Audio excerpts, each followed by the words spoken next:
Grazie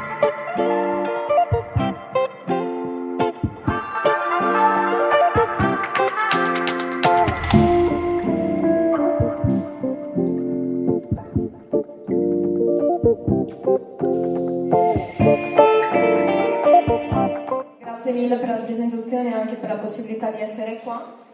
Allora, io, come ha appena citato, faccio parte del gruppo Friday for Future di Badia Polesine insieme ad altri ragazzi che come me sono usciti quest'anno da scuola ed altri che ne fanno già parte. Infatti perché il nostro è un gruppo che è nato per lo più per sensibilizzare scuola nostra insieme anche con l'aiuto di alcuni professori che ci hanno aiutato tantissimo, ci hanno soprattutto sostenuto tantissimo durante il nostro primo sciopero che abbiamo fatto, che è appunto stato il primo sciopero globale, quello del 15 marzo. Ora infatti questa è una settimana anche molto importante perché stanno avvenendo tanti scioperi in tantissime città del mondo, sempre organizzati da Greta, che appunto, come penso sappiate già tutti, il movimento Friday for Future è iniziato dall'iniziativa di questa ragazza di 16 anni, Greta Thunberg, che ha iniziato a scioperare ogni venerdì davanti al Parlamento di Stoccolma perché voleva che il paese appunto iniziasse a seguire gli accordi che erano stati presi a Parigi per ridurre l'anidride carbonica, però non lo stava facendo e quindi ogni venerdì ha rinunciato alla propria giornata di scuola perché voleva lottare per il proprio futuro. Questa sua iniziativa comunque non è rimasta invana, anzi ha avuto una risonanza fortissima a livello non solo nazionale ma bensì mondiale. Basta pensare che tuttora, dopo poco più di un anno, ogni venerdì ancora avvengono scioperi davanti ai municipi di tantissime città europee, italiane, mondiali. Noi come Friday for Future di Badia abbiamo appunto scioperato, come detto prima, il 15 marzo, ma abbiamo anche organizzato una giornata del Ripulire Badia lo scorso 13 aprile insieme ad altri volontari del paese, soprattutto col Friday for Future di Rovigo e anche con Legambiente di Rovigo abbiamo ripulito il parco che c'è qua. Io stasera volevo parlare per lo più di alcune soluzioni per ridurre la crisi climatica, per prevenirla, perché Friday for Future è nato come un movimento per mandare un messaggio alla politica, per dire ai governi: guardate, noi ci teniamo il nostro futuro, noi giovani vogliamo lottare per avere un futuro assicurato e voi politica in primis dovete aiutarci, dovete fare qualcosa. Però ora io vorrei parlare di quello che possiamo fare veramente noi per ridurre la possibilità di un'estinzione alla fine. Allora, non vorrei tanto soffermarmi sul problema della plastica, perché penso sia una cosa che comunque ora se ne sta parlando tantissimo, però sta venendo anche preso tanto sotto gamba, cioè secondo la mia opinione. Per esempio vorrei portare appunto questa cosa che ho notato. Il mese scorso sono andata a Venezia e distinguevi gli italiani dai turisti stranieri perché i turisti stranieri avevano borraccia e gli italiani continuavano ad avere la bottiglietta di plastica. Quindi vorrei parlare di altre cose più che altro. Per esempio il gruppo intergovernativo sul cambiamento climatico, che è un foro scientifico nato nel 1988 dall'unione di due organismi delle Nazioni Unite, ha fatto una stima su quanto i diversi settori delle attività umane contribuiscano in percentuale sulle emissioni globali di gas serra. Queste stime comunque sono abbastanza complesse e cambiano in base ai parametri che si considerano, però quella più generale mostra che il 25% delle emissioni di gas serra deriva dalla produzione di elettricità, calore, dalla combustione di carbone, gas naturali o petrolio, il 24% dall'agricoltura, allevamento e deforestazione, il 21% dall'industria, il 14% dai trasporti, il 6% dal consumo di combustibili fossili per uso o commerciale residenziale, e il 10% da una serie di altre attività che riguardano l'estrazione di combustibili fossili, la raffinazione del petrolio, la sua lavorazione e il suo trasporto. Io vorrei concentrarmi su due percentuali che ho appena citato. Non vorrei tanto soffermarmi sulla prima, perché secondo me si sa già che per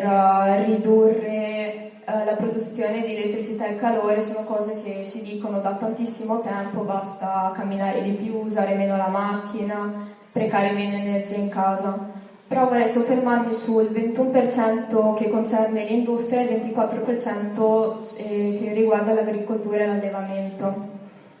Allora, iniziando con il 21% che riguarda l'industria, vorrei fare una piccola riflessione inizialmente. Noi come compratori abbiamo tantissimo potere, l'ha detto anche Greta in una delle sue prime conferenze: il potere appartiene al popolo. E dà totalmente ragione, perché appunto noi quando andiamo ad acquistare una cosa noi finanziamo l'azienda che la produce, perché dobbiamo anzitutto anche ragionare su questa cosa, perché un oggetto quando viene prodotto è stato prodotto in un determinato ambiente, da delle determinate persone e anche con dei determinati materiali, e tutta questa lavorazione ha avuto un impatto sull'ambiente che può essere più o meno forte. E noi quando andiamo ad acquistarlo, noi automaticamente finanziamo questa azienda e gli diamo il consenso di continuare a produrre in un determinato modo. Tra i settori industriali, il secondo sull'industria del petrolio che inquina di più è il settore della moda. Infatti tuttora stanno nascendo tantissime industrie della fast fashion, che è la possibilità delle aziende di poter immettere sul mercato in tempi molto brevi tantissimi prodotti a prezzi molto bassi. E questo è nato negli anni 80 con la catena Inditex, di cui fanno parte Zara, Stradivarius, Pull&Bear, H&M, e ora ne sono nati tutt'altro, per esempio posso ricordarsi di Primark. E queste però comunque, oltre a produrre danni molto umanitari, perché tutti sappiamo come vengono prodotti questi abbigliamenti, però emettono anche 1.200 miliardi di tonnellate in media di emissioni di carbonio all'anno, producono anche milioni di tonnellate di microfibre e microplastiche che si riservano negli oceani ogni volta che laviamo degli indumenti che abbiamo comprato in questi posti. Qui l'ideale, diciamo, è, oltre a boicottare comunque queste aziende, preferire delle aziende più sostenibili e più etiche. E si dovrebbe applicare, diciamo, un po' una filosofia del compra meno ma compra meglio,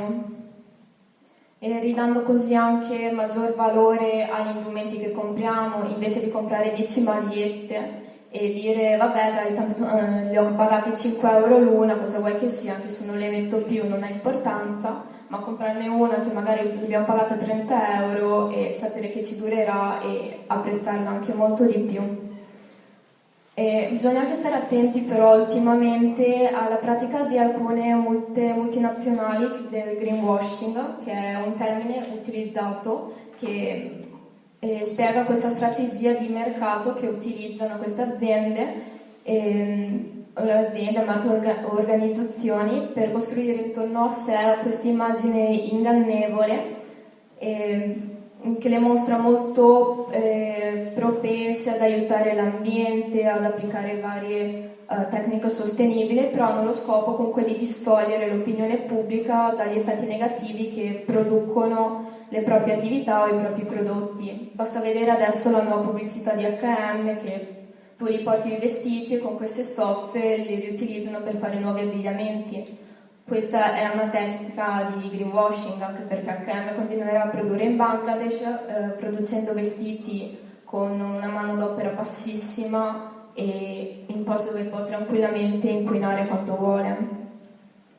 L'altra percentuale invece era il 24% che riguarda l'allevamento e l'agricoltura. Allora, io vorrei parlare un po' degli allevamenti intensivi in questo caso, in quanto comunque si sa già che sono posti veramente disumani, però si sa anche che inquinano tanti, però secondo me non si sa che sono anche un enorme spreco di risorse ambientali. Per esempio cioè, tutti gli allevamenti intensivi consumano più del 70% d'acqua mondiale. E basta sapere che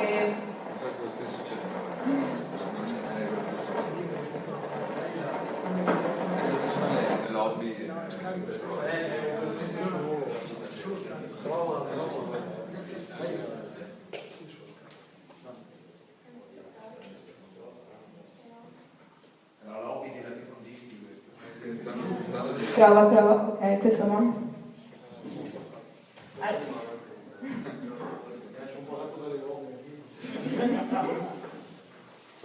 Stavo dicendo che gli allevamenti intensivi sono anche un enorme spreco di risorse ambientali, in quanto consumano più del 70% dell'acqua mondiale. E basta pensare che per produrre 5 kg di carne di manzo si usa lo stesso quantitativo di acqua che utilizza una famiglia in media di 4 persone all'anno.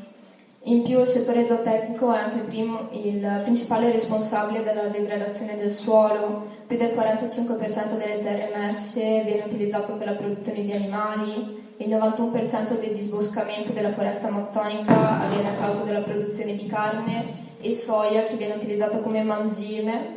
ed è anche la causa dell'inaridimento della terra di un terzo, diciamo, di questa qua.